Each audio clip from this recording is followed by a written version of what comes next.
प्यारे बच्चों, एक बार फिर से आपका स्वागत है। आज हम बीएससी फर्स्ट ईयर का थ्योरी ऑफ रिलेटिविटी का 7वां वीडियो जो है तैयार कर रहे हैं आपके लिए।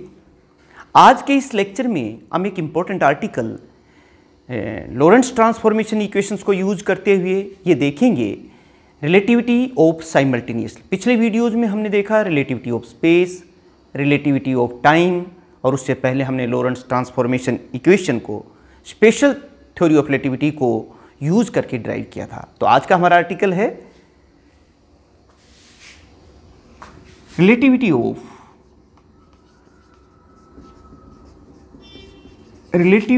Of simultaneously.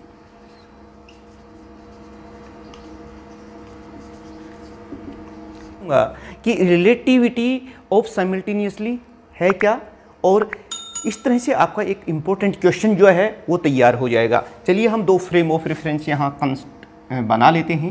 ये देखिए, ये दो फ्रेम ऑफ रेफरेंस आप मेरे साथ साथ बनाते रहिए, फिर हम इसकी डेफिनेशन लिखेंगे कि होता क्या है, आप समझ जाएंगे इस पॉइंट को।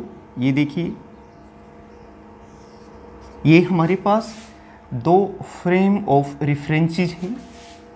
ये एस डैश है, X dash, Y dash, Z dash, और ये भी एक frame of reference X Y Z है।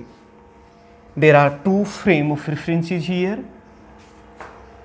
हमने यही माना है, consider two frame of reference S and S dash. S is taken stationery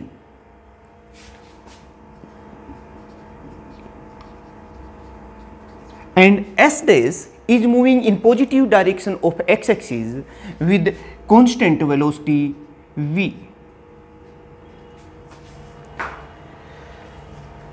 Now what is the relativity of simultaneously? अब देखिए कि मान लीजिए कोई दो इवेंट अलग अलग जगह पर एक साथ हो रही हैं। जैसे मान लो मैंने इन पॉइंट्स को, ये दोनों हैं, इनको एक साथ यहाँ पर गिरा रहा हूँ। एक यहाँ पर है और एक यहाँ पर है, यानी कि दोनों इस फ्रेम ऑफ रेफरेंस में अलग अलग जगह पर हैं लेकिन एक साथ हो रही। जब इस ऑब्जर्वर से पूछा जो frame of reference S dash में है, जो कि मूव कर रहा है, तो उसने कहा कि ये दोनों इवेंट साथ साथ नहीं हो रहे हैं। या फिर मान लो यहाँ एक साथ हो रहे हैं, तो फिर यहाँ जो ऑब्जर्वर है जो स्टेशनरी फ्रेम ऑफ रेफरेंस में है, उसने कहा कि वो साथ साथ नहीं हो रहे हैं। यही है रिलेटिविटी ऑफ साइमल्टेनियसली, यानी कि एक जगह कुछ हो रहा है, दूसरे को कुछ और अपीयर हो रहा है। तो what is the relativity of simultaneously? The two events which occur simultaneously in a frame of reference does not appear simultaneously in another frame of reference which moves with constant velocity with respect to this stationary frame of reference. It is the relativity of simultaneously. मैं आपको इसको आप इस तरह से लिख सकते हैं। ये देखिए, two events which occurs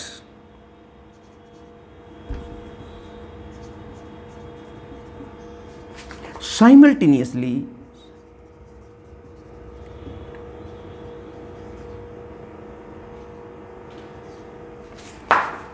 at different points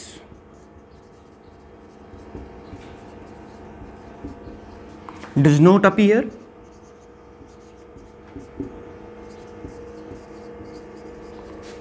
simultaneously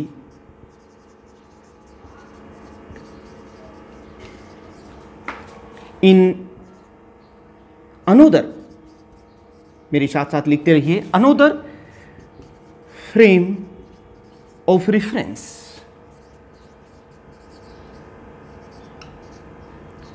moving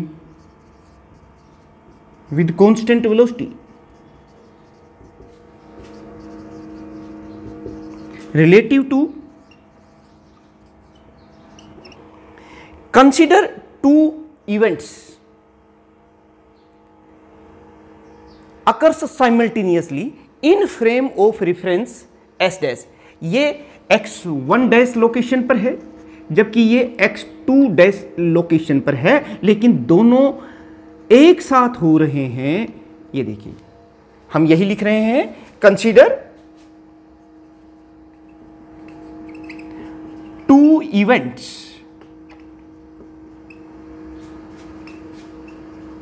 occurs simultaneously. प्यारे बच्चों, अगर आपको बहुत अच्छी स्कोरिंग करनी है, आपने इस कॉन्सेप्ट को समझना है, तो मेरे साथ साथ लिखते रहिए। Consider two events which occur simultaneously in frame of reference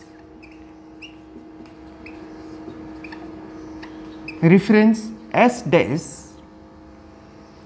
eight different positions.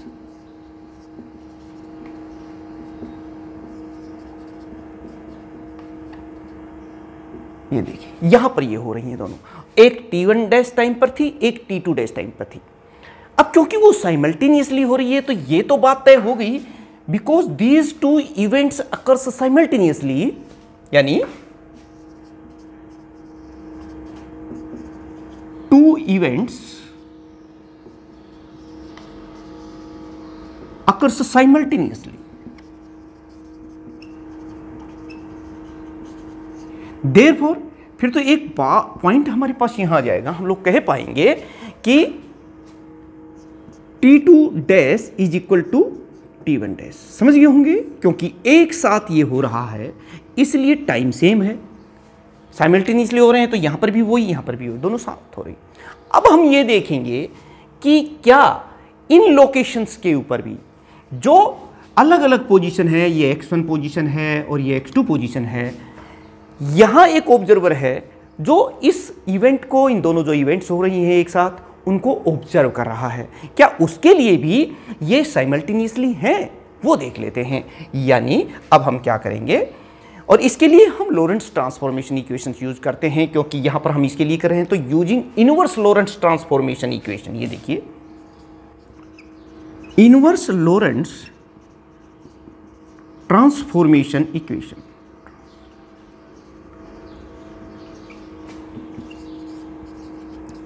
ये देखिए उन इक्वेशंस को हम यूज कर रहे हैं। सबसे पहले ये देखिए T2 क्या हो जाएगा, यहां पर T2 equal to T2 dash, ये K जो है हम बाहर लिख लेते हैं K, और plus Vx2 dash divide by C square, ये टाइम का Lorentz equation, inverse Lorentz transform equation for time है, वो हमने लिख दिया है।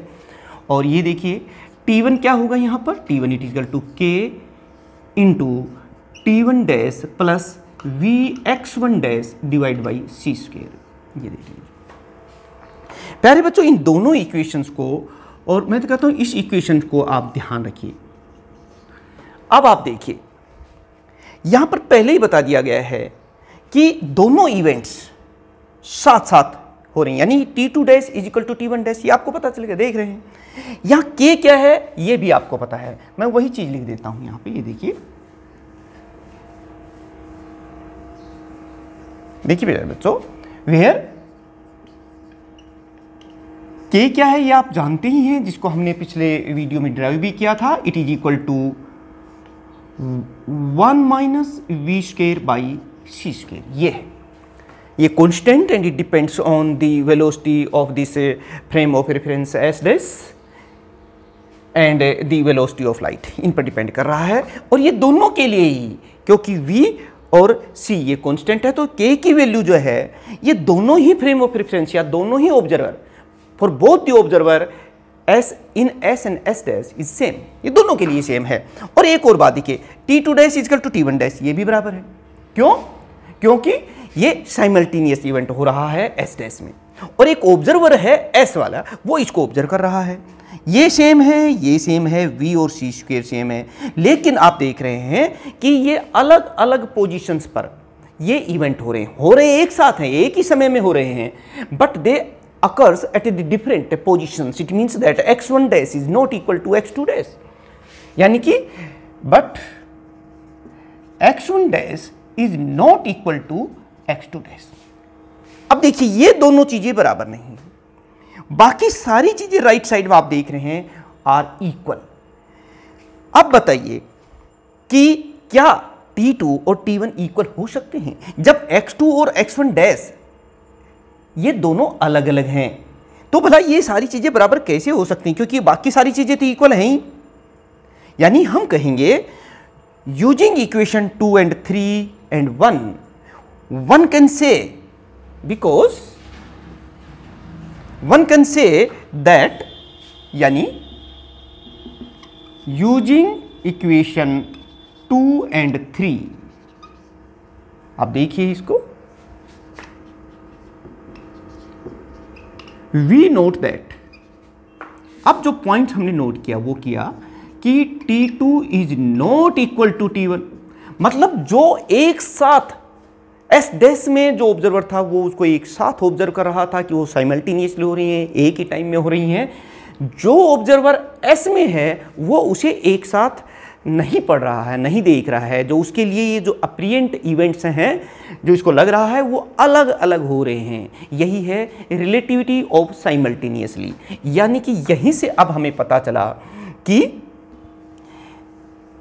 टू इवेंट्स, ये देख लीजिए, two events which occurs simultaneously in a frame of reference does not appear simultaneously to an observer in another frame of reference.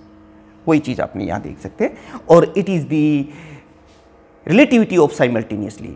Dear students, we have derived it, we have prove it using the Lorentz transformation equation, और you can say using special theory of relativity given by Einstein.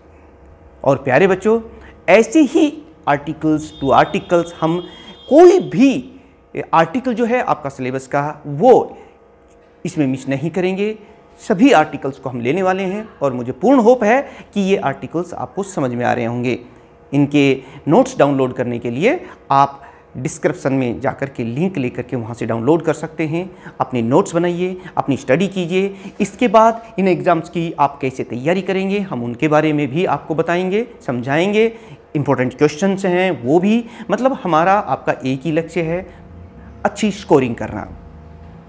तो मिलते हैं एक और important article के साथ next video में, next lecture में, जिसके लिए आप अपने चैनल को अगर अभी तक सब्सक्राइब नहीं किया है तो सब्सक्राइब कर लीजिए और शेयर कर लीजिए। और जिन स्टूडेंट ने सब्सक्राइब शेयर कर लिया है मैं उनका धन्यवाद करना चाहता हूँ। Thank you very much.